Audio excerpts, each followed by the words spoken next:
Hi, my name's Ian Wallace. I'm the Messed Up Counsellor. As always, if you've seen previous podcasts, the topics are many and varied, and interactions from yourselves, that's really good, that feedback. So if anything in these podcasts feel that you resonate with, whether you connect to, please, please, please pass them on, like them, share them, because that might help somebody that you don't know is going through something, because not many people tell us the things they're going through. But you may, by sharing these podcasts, you may help somebody that you will find out later that they've looked at it, they've connected to it, it's resonated with them, and that process means you can then help them to help themselves. So today we're looking at self-care and self-compassion. And when we do this, we kind of need to understand that those things are things that are normal and natural, are things that we need in our world and our life. People do look after us. People give us things, they share things, they support us, they do all those kind of things sometimes, and sometimes not. So even if people are looking after us, we still need to have a think about and look at our self-care and our self-compassion. If we enjoy what we do, and hopefully you do enjoy what you do in your work and your career and the life you have, then actually that becomes something that we don't necessarily think of. Because we enjoy what we do, we don't see that as work. We don't see that as a process of helping us to connect and self-care and compassion for ourselves, because we really do like it. So we might spend a lot of time doing our work, our life. And certainly if you are self-employed, definitely. That process means that you're pushed to try to receive income, get money from what you do, and that then can be a big incentive. But when you're self-employed, you usually like what you do. You usually got some element of satisfaction from it. That then becomes a problem for us because, as I've said, this working, this process of being there and doing what you do is not necessarily something that you will be aware of, that you're filling up your tank, you're depleting your energy. And you will find that because you're on that kind of process of enjoyment, it doesn't feel like work, it doesn't feel like that, but it still takes time, energy, and everything else out of us. And we might find that we don't eat if we enjoy what we do. We might not take fuel in. We might work through the day and not have breaks and not have self-care and compassion in a very basic sense. Food is a very basic aspect of self-care. And if we aren't having that fuel coming into us during the day, then what does our body do? Where does it get its energy from? There's only so much. If you don't put petrol or diesel in a car, in a truck, in anything, at some point that's going to run out. Unless you top it up, it ain't going to work. It ain't going to go. It's just going to sit there. And if it sits there long enough, then it gradually deteriorates over time and eventually it won't work. And that's pretty much what we do. We don't necessarily fulfill our tank, put our petrol in, our diesel in, our food in. But it's not only about sustenance. It's not only about kind of that kind of fuel. We need to fuel us. We need to fuel our life with something different. As we're working through our days, our kind of time doing what we do, and as I say, if we like doing what we do, it's even worse because we don't see it as work. We will then find at some point we really can't cope. Our tank will be empty. And we have nothing that we've put into our tank pleasure-wise to actually engage in a life that feels good, feels wholesome, feels that we are more than just what we do as work. And that aspect of self-care, it comes across in a really awkward way sometimes. People tell me in the counselling room that we don't have time to spend on us. I will see couples, not only couples, I see individuals and families as well. But if we take a couple dynamic, the couple relationship is being squeezed.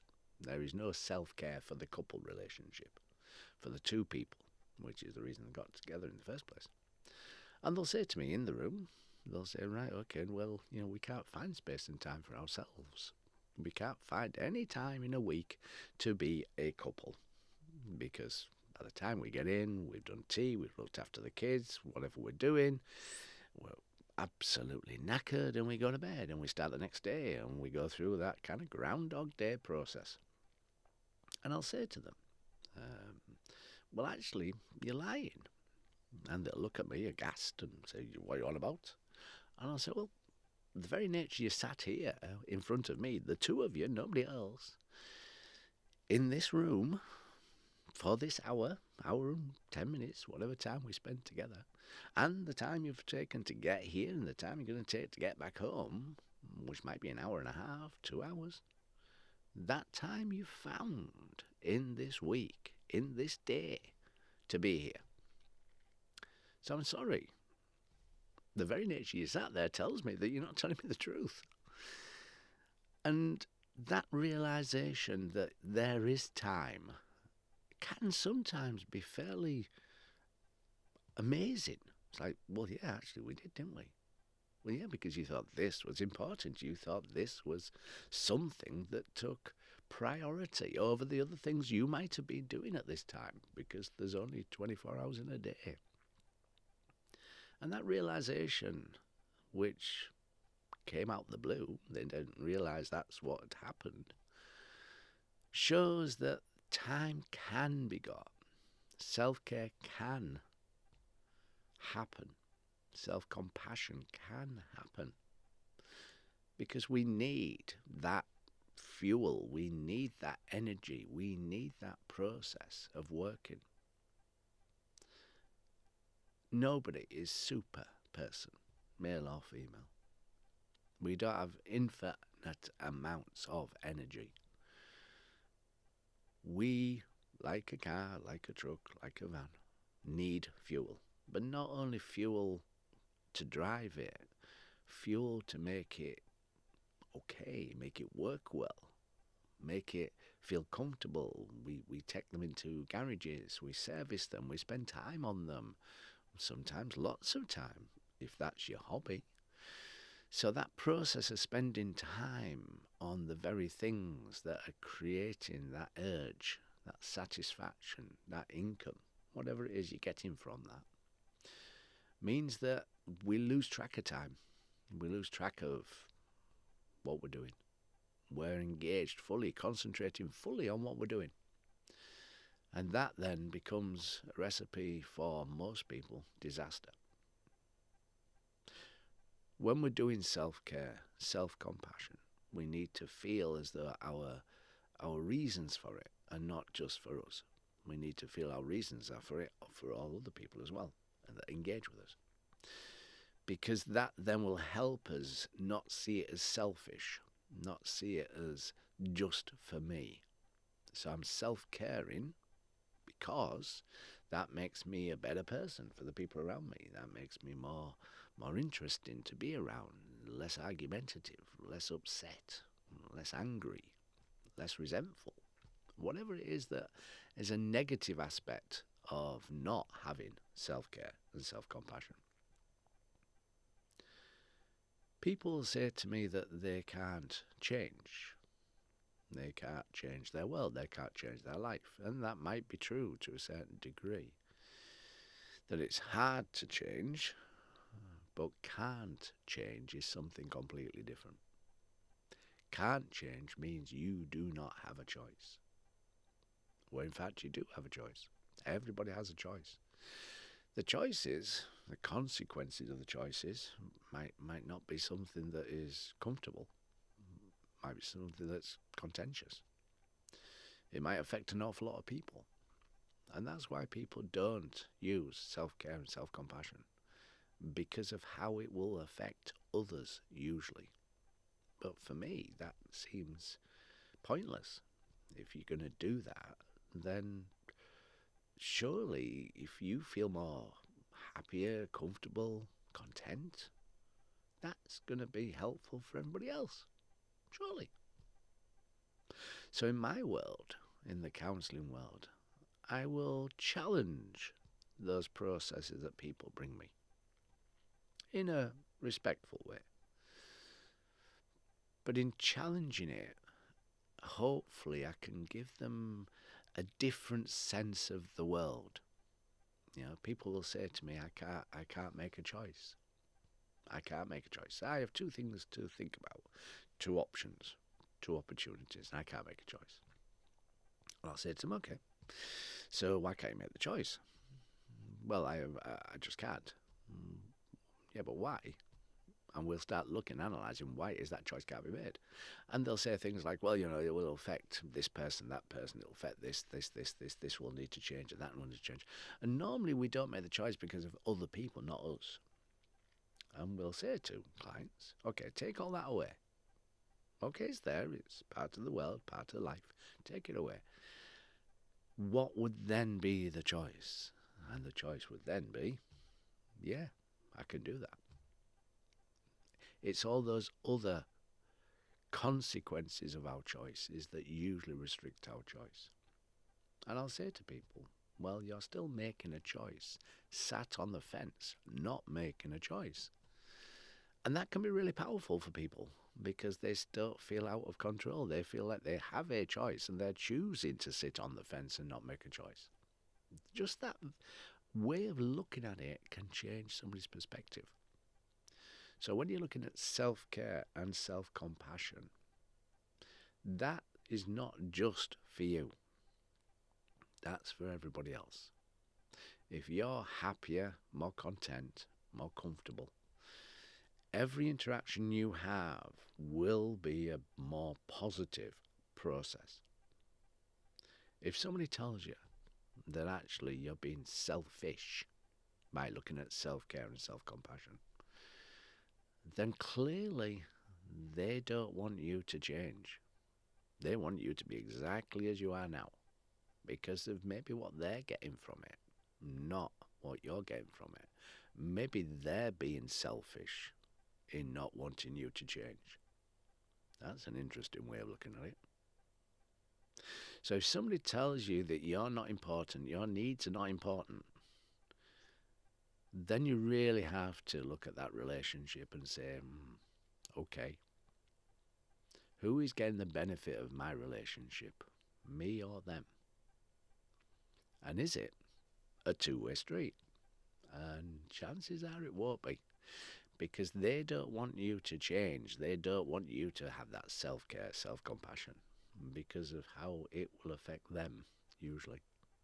Because if you take time out, only 24 hours a day, as I've said, then that time you would have spent with them will no longer be there. So they're thinking about themselves sometimes, not about you.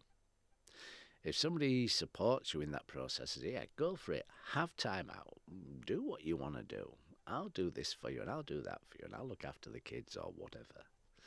That person is truly valuing you because they know that if you're happier, more content, more comfortable, then they will get a benefit from that because of the interactive, reactive process of relationships. So when you look at self-care and self-compassion, in whatever terminology way you want to look at it and the processes that you have, then just think to yourself, that's a process that you want to help others by helping yourself. That then changes the dynamic. That then changes the process of that relationship. And then both people get the benefit. However your self-care comes in, however you feel that self-care needs to be, whether it is holidays, whether it's relationships, whether it's hobbies, interests, whatever it is, try and see it as a process of not just helping you feel better, more comfortable, more contented, happier, whatever it does for you. But also try and think of it in a way that helps other people generate that process. And then the reason for doing it, the energy for doing it, will not seem as hard to find, make happen, because it's not just for you. And it isn't. Self-care is not just for you. How do you know you're in that burnout position? How do you know you're at that place where life is becoming too much? It usually creeps up on us. It usually doesn't just happen one day. The effect of it happens one day, usually. But it's been building for a long period of time. And when we get to that point, where we really have gone past the point of self-care, if you like, you'll find that there's very little interest in life. You'll still do what you do, probably still get up, go to work, look after people. But there won't be any interest. It'll just be a job. It'll just be a process of making it happen. You'll also find that you become lethargic in your downtime if you have any. So you'll probably spend more time just looking at the telly, on your iPhone, your iPad, your laptop, looking at really not necessarily interesting stuff, repetitive pattern stuff usually. So you'll binge watch something, or you'll just keep scrolling and not looking at the items. You'll also find that you're snacking food. You'll be snacking more sugary food, more things to give you that instant hit, but they don't necessarily sustain you. You'll find you're not exercising.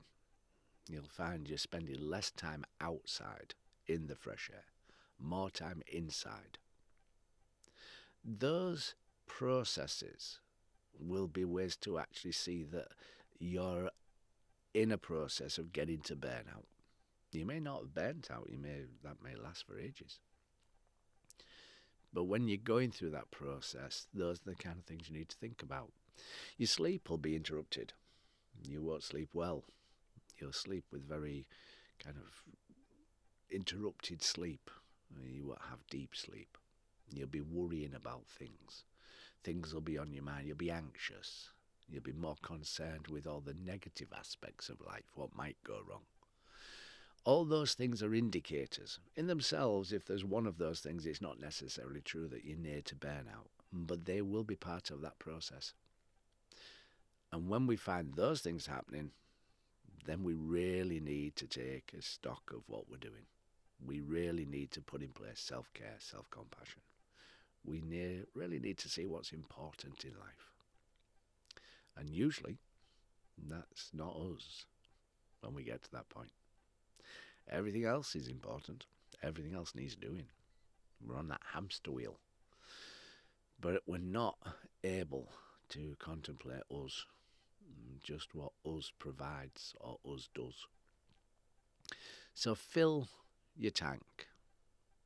Fill your tank not with food and fuel and those kind of things. You need that, obviously. But fill it with interest, satisfaction. Fill it with things that you enjoy doing, which might just be going outside and sitting in nature. Nature's a wonderful thing.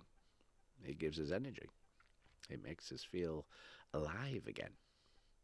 It's constantly growing, adapting, moving forward. As you'll see if you look out of a window, day on day, it's a changing scene.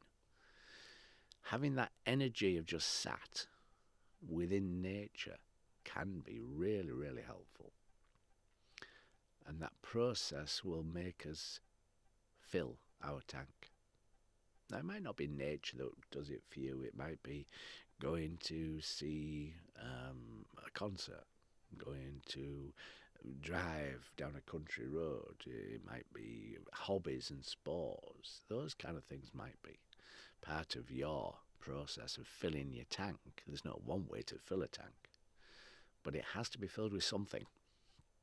And it has to be filled with something just for you. Nobody else. Just for you. That's what fills your tank. It doesn't fill your tank if it's for somebody else. So hopefully that's made sense, and hopefully it's given you something to think about, and hopefully you might change one or two things in your world, in your life, which would be a good thing. As long as you're in charge of it, as long as it's something you're choosing, not choosing for somebody else, then that will fill your tank. Take care. I'm Ian Wallace, the Messed Up Counsellor.